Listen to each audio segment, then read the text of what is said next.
തിരക്ക് പിടിച്ച മൂന്നാർ ടൗൺ അല്ലേ നമ്മളെപ്പോഴും കാണുന്നത്. എന്നാൽ അതിൽ നിന്നൊക്കെ വ്യത്യസ്തമായിട്ട് അതിനോട് ചേർന്ന് നിൽക്കുന്ന ഒരുപാട് നല്ല ഗ്രാമങ്ങളുണ്ട് മൂന്നാറിൽ. അവിടുത്തെ കാഴ്ചകളും അവിടുത്തെ സാധാരണക്കാരായ മനുഷ്യരും പിന്നെ മനോഹരമായ സ്ട്രോബെറി തോട്ടങ്ങളും ഒക്കെയുള്ള നമ്മുടെ വട്ടവടയിലേക്കാണ് നമ്മളിന്ന് പോകുന്നത്.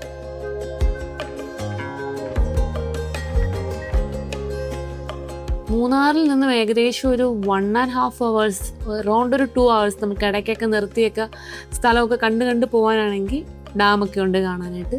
ഒരു 2 hours ഉണ്ടാവത്തുള്ളൂ മൂന്നാറിൽ നിന്ന് വട്ടവടയിലേക്കുള്ള ഡിസ്റ്റൻസ്. നമ്മളൊരു ഉച്ച കഴിഞ്ഞപ്പോഴത്തേക്കാണ്, അതായത് ലഞ്ച് ടൈം ആയപ്പോഴത്തേക്കാണ് നമ്മൾ മൂന്നാറിൽ നിന്ന് ഇറങ്ങിയത് വട്ടവടയിലേക്ക്. അങ്ങനെ നമ്മൾ വട്ടവടയിലേക്കുള്ള ജേർണി സ്റ്റാർട്ട് ചെയ്തു.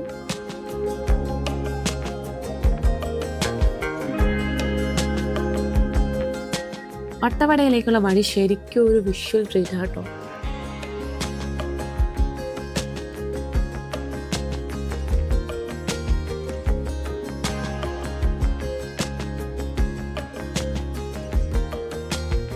ഞാൻ ഇത്രയും നാളും മൂന്നാർ പോയിട്ടുണ്ടെങ്കിലും ഫസ്റ്റ് ടൈമാണ് അതിലൊരു ഗ്രാമം ഒന്ന് വിസിറ്റ് ചെയ്യാൻ പോകുന്നത്. അപ്പോൾ ശരിക്കും പറഞ്ഞു കഴിഞ്ഞാൽ എനിക്ക് മൂന്നാറിൽ നിന്നും ശരിക്കും ഡിഫറെൻ്റ് ആയിട്ടുള്ളൊരു വൈബാണ് ഇവിടെ തോന്നിയത്. ഇവിടെ ശ്രദ്ധിക്കേണ്ട ഒരു കാര്യമുണ്ട്. മാട്ടുപ്പെട്ടി ഡാമും കടന്ന് വൈകിട്ട് 6 മണിക്ക് മുന്നേ തന്നെ നമ്മൾ വട്ടവട ബോർഡർ ക്രോസ് ചെയ്യണം. ഞങ്ങൾ ബോർഡർ കടന്നപ്പോൾ തന്നെ നല്ല തണുപ്പും നല്ല കാറ്റുമൊക്കെ ഉണ്ടായിരുന്നു. അപ്പോൾ ഈ ടൈമിന് മുന്നേ തന്നെ നമ്മളെല്ലാവരും വട്ടവട ബോർഡർ ക്രോസ് ചെയ്യാൻ മാക്സിമം നോക്കണം, അല്ലെങ്കിൽ പിന്നെ നമുക്ക് അങ്ങോട്ടേക്ക് പാസ് കിട്ടത്തില്ല. ഇതിനിടയിൽ തേയിലത്തോട്ടങ്ങളൊക്കെ കണ്ട് ആസ്വദിച്ച് സമയം പോകുന്നതേ അറിയത്തില്ല. ഉച്ചയ്ക്ക് ഞങ്ങളൊന്നും കഴിച്ചിട്ടുണ്ടായിരുന്നില്ല. ഒരു 2 മണിയൊക്കെ ആയപ്പോഴത്തേക്കും നല്ല വിശപ്പ് തുടങ്ങിയായിരുന്നു.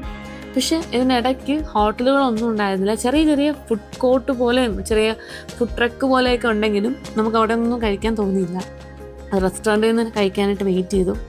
അങ്ങനെ നമ്മൾ അവിടുത്തെ ബോർഡറിൽ എത്തി ചെക്ക് ചെയ്തപ്പോഴത്തേക്ക് ഒരു 4 മണിയോട് അടുത്തായിരുന്നു. ഇത് ഈ റെസ്റ്റോറൻറ്റിൽ നിന്ന് വരെ അങ്ങോട്ടേക്കുള്ള വ്യൂ ഒന്ന് നോക്കണം. അതുവരെ ഭയങ്കര ബ്യൂട്ടിഫുൾ ആയിരുന്നു. ഈ വട്ടവടയിൽ എവിടെ നിന്നാലും ഇതുപോലെ വ്യൂ ആണ് നമുക്ക് കിട്ടുന്നത്. നല്ല ഭംഗിയാണ് എവിടെ നിന്നാലും കാണാനായിട്ട്. അങ്ങനെ നമ്മൾ ഗൂഗിൾ റേറ്റിംഗ്സ് ഒക്കെ നോക്കി നമ്മൾ നല്ലൊരു റെസ്റ്റോറൻറ്റ് കണ്ടുപിടിച്ചു. അവിടെ നല്ല അടിപൊളി ചിക്കൻ ബിരിയാണി കഴിച്ചായിരുന്നു.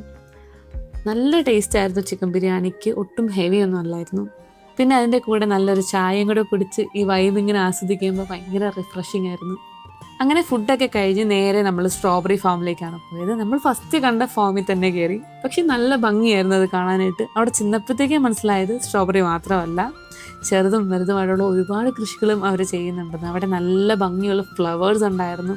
അതുപോലെ ക്യാബേജ് കൃഷിയുണ്ട്, സൂര്യകാന്തി പൂക്കൾ, ബ്ലൂബെറി, അങ്ങനെ ഒരുപാട് കാര്യങ്ങളുണ്ട്. പിന്നെ ഞാൻ ഫസ്റ്റ് ടൈമാണ് ഈ പിങ്ക് കളറിലുള്ള ബന്ദി കാണുന്നത്. നമ്മൾ യൂഷ്വലി മഞ്ഞ ഓറഞ്ച് അല്ലേ കണ്ടിട്ടുള്ളത്. നമുക്ക് തന്നെ സ്ട്രോബെറി ഹാർവെസ്റ്റ് ചെയ്യാവുന്നൊരു ഓപ്ഷനും കൂടെ ഉണ്ട് അവിടെ. എൻ്റെ ലൈഫിൽ ആദ്യമായിട്ടാണ് ഞാൻ സ്ട്രോബെറി ഹാർവെസ്റ്റ് ചെയ്യുന്നത്. നല്ല മധുരമുള്ള സ്ട്രോബെറി ആയിരുന്നു കേട്ടോ. നമ്മൾ കടയിൽ നിന്ന് വാങ്ങിക്കുന്നതിനെക്കാട്ടിലും മധുരമുണ്ട് ഇവിടെ നിന്ന് പറിച്ച് കഴിക്കുന്ന സ്ട്രോബെറിക്ക്.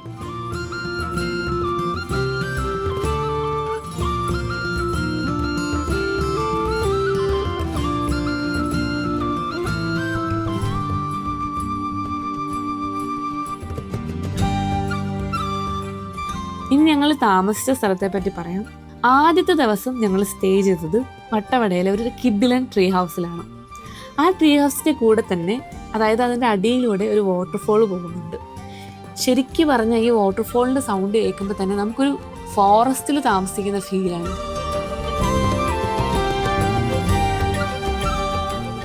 പിന്നെ രണ്ടാമത്തെ ദിവസം ഞങ്ങൾ സ്റ്റേ ചെയ്തത് ഒരു A-frame ടെന്റിലേക്കാണ്. കാടിനുള്ളിൽ ഏറ്റവും അഡ്വാൻസ്ഡ് ആയിട്ടുള്ള സ്റ്റേ നിൽക്കുന്ന ഒരു ഫീലായിരുന്നു അവിടെ ഉണ്ടായിരുന്നത്.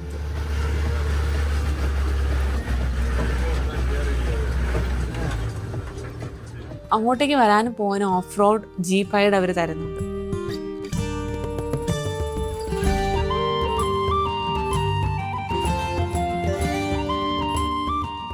ഈ A-frame ടെന്റിൽ നിന്ന് നോക്കിക്കഴിഞ്ഞാൽ നമുക്ക് വട്ടവടയിൽ ഒരു 360 ഡിഗ്രി വ്യൂ തന്നെ നമുക്ക് കാണാൻ പറ്റും. അതിൻ്റെ ഈ 2 ദിവസവും വട്ടവടയിൽ 0 ഡിഗ്രി ആയിരുന്നു തണുപ്പ്.